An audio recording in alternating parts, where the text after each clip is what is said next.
उनको भी अपनी बात रखनी चाहिए विपक्ष के नाते।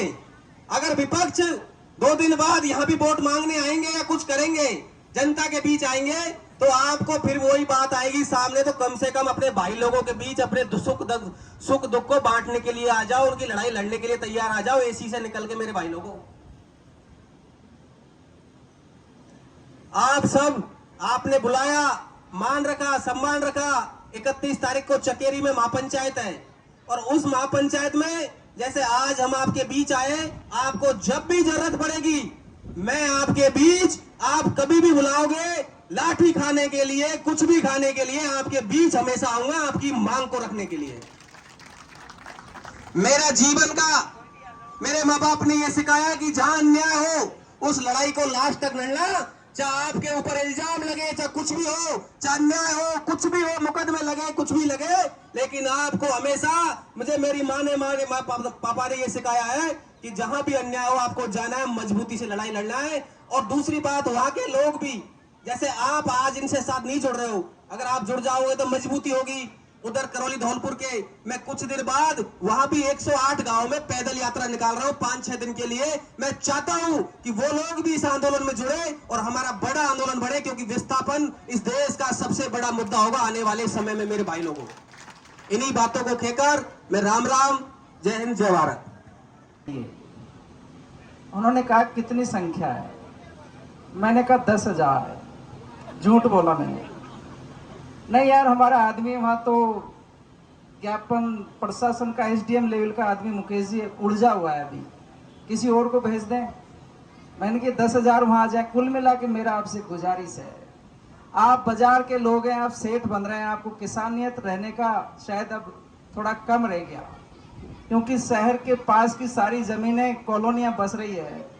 आप अगर चिंता में होते तो ये इतनी सी दरी पट्टी खाली थोड़ी होती। ये डूंगरी, ये कितने गांव, 8-10 गांव हैं, इतने सारे 50 आदमी तो बाहर के आगे डूंगरी, जहां करौली तक के ये लोग बैठे हैं, अभी जो बैठे थे। हम आपको ये निवेदन कर रहे हैं, आप ये बांध क्या 1 फीट के आधा इंच नीचा नहीं होगा अगर आप लोग मजबूत संगठन नहीं बनाओगे तो। यहाँ महिलाएं आनी चाहिए थी, नौजवान आने चाहिए थे। मेरे से पहले जितने सुन रहे हैं अभी सबने बोला ये बातें। आज ये मदन जी है या अमर सिंह भाई है, कितने सारे लोग आपकी चिंता को यहाँ लेकर आए हैं, अपने आप आए हैं। पहले से डिसाइड था कि वहां चलना है अपने को गुड़ासी। अभी मीटिंग हुई वहां पे, उसमें भी तय कर लिया था। आज ज्ञापन दिए, सुबह 11 बजे से लोग भूखे पैसे पार्क में आए हैं, उसके बाद भी इस मीटिंग का हिस्सा बने, क्योंकि उनमें शायद आपके इस इलाके से ज्यादा जागृति आ गई है। मेरी पहली पीड़ा जो है अपनी बात में कि आपकी अगर ये जाजम खाली है तो आप घर बैठो, बांध 18 फीट बने और 20 फीट बनने दो। और लड़ना है तो संगठन बनाओ, कमेटी बनाओ, मजबूत बनाओ। अकेले भवानी सिंह या अकेले किसी नौजवान के चक्कर में मत रहो। ये आपके लिए इतना समय दे रहे हैं वो अपनी जगह, लेकिन आपको नौजवानों को भी आगे आना पड़ेगा। आपके बुजुर्ग पंच पटेल वहां बाजार में जाके दुकानों पे गप्पे लड़ा रहे हैं, यहाँ से उठ के वो चाय की दुकान पे चले गए। थोड़ी तो शर्म होनी चाहिए हम लोगों में।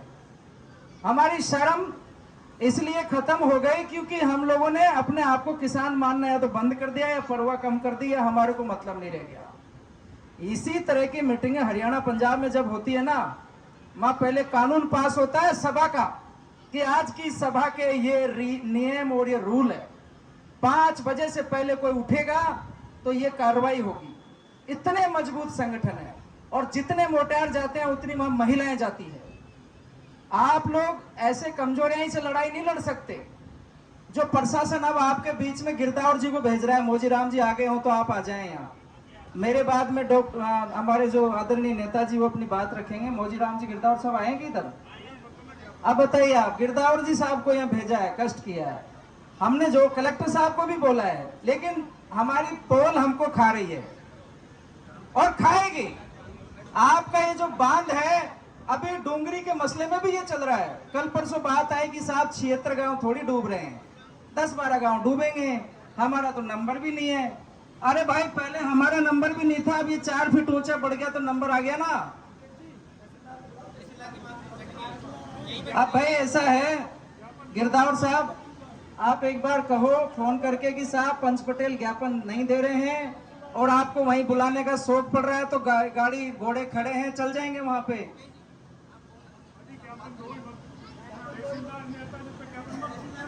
आप एक बार गिरदावर साहब रखिए ये बात कि भाई ज्ञापन आप किसी जिम्मेदार और किसी अधिकारी को, ठीक है आपको भेजा, आप आ गए, लेकिन आप निवेदन है, लेकिन प्रशासन का हिलना संख्या से तय होता है। इसलिए पटेलों, जिम्मेदारों, आप इतनी नजदीक के लोग थे, ये गुड़ासी, ये करेलार, ये चारों तरफ के लोग जम जाते ना, आज दिन भर क्या दिक्कत थी। हम तो खुद ये सोच रहे थे यार बड़ी सारी संख्या होगी, बहुत बड़ा मसला होगा, लेकिन या तो ये मसला छोटा है इसलिए संख्या कम आ रही है, कोई न कोई चक्कर है। इस चक्कर को दिमाग से हटाओ।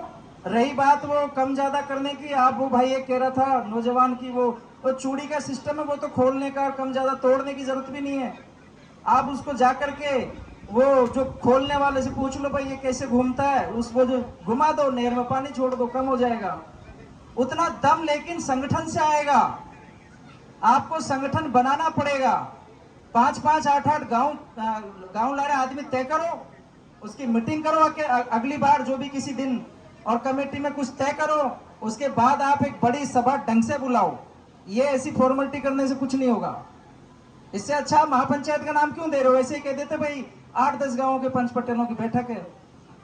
ये महापंचायत का नाम और क्यों ऐसा कर रहे हैं? ये गलत है। इलाके के किसानों की कमजोरी जाती है। और एक भाई भी कह रहा था कि इस इलाके में बहुत सारी मीटिंगें चल रही है। मीटिंगें वहां चलती है जिनका कोई नेता नहीं होता, या नेता को जनता से काम नहीं होता। आपके एमएलए को, एमपी को, आपके सांसद को कोई लेना देना नहीं है। आप 50 मीटिंगें करते फिरो, और मीटिंगें उसी जिले में होती है, वही समस्याएं रहती है जहां पे जनता की समस्याओं से नेताओं को कोई लेना देना नहीं रहता। इसलिए आप ये भी यहाँ पता चला है जबकि साहब बीजेपी के लोग नहीं आए आज यहाँ। अरे यार तुम काहे के बीजेपी, काहे के कांग्रेसी? पहले तो तुम किसान कौम के आदमी हो। आज किसी वकील पे हाथ उठ जाने तो, वकील का हित डिस्टर्ब हो जाने तो पूरा देश का वकील खड़ा हो जाता है। हम लोग किसान मजदूर ऐसे हैं जो कोई भी इनके डंडा मार लेता है, कोई भी शोषण कर लेता है। आज पत्रकारों के साथ कुछ हो जाने दो, डॉक्टरों के साथ कुछ हो जाने दो, पूरा देश एक साथ एक झटके में बंद हो जाता है। और हम कुछ नहीं। ये अनुशासन में आपको आना ही पड़ेगा, और आप अनुशासन में किसी नेता के पीछे मत आओ, आपके बुजुर्गों के पीछे आओ। गांव के पंच, जो आपकी पंच पटेल हैं, उसको मजबूत करो, उनके पीछे खड़े हो और उनको कहो, खींच के कहो कि सबसे ज्यादा समय वो देंगे आंदोलन में, संगठन में, और फिर ये जो समस्या अपनी है इस पर काम करेंगे। इसमें मैंने जो देखा 2-4 बड़ी समस्याएं, ये ज्ञापन है जिसमें पूरे ज्ञापन को पढ़ने की जरूरत नहीं है, सिर्फ मांगे में पढ़ रहा हूं। एक तो सुरवाल बांध में पानी भराव की सीमा तुरंत 11 फीट सीमा तय की जाए। दूसरी मांग है बांध में 11 फीट से अधिक पानी भराव के कारण नष्ट होने वाली फसलों की गिरदावरी करवाकर पिछले वर्षों से अब तक हुए नुकसान का तुरंत मुआवजा दिया जाए।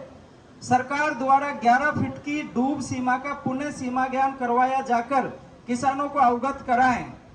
चौथी मांग है 11 फीट भराव सीमा से अधिक पानी भरने और नहर खोलने के बाद बांध में अधिक पानी रखकर मछली पालन कराया जाता है। मछली पालन का ठेका लेने वाले लोग गांव के लोगों को परेशान करते हैं, ये कहकर कि ये बांध की सीमा में आ रही है जमीन, तो ये इन पर, इनकी तानाशाही पे, बदमाशी पर रोक लगाई जाए। पांचवी मांग है लगातार फसलें बर्बाद होने के कारण बैंकों का ऋण नहीं चुका रहा, इन खेतों पे केसीसीयां ले रखी है तो ऋण माफ किया जाए।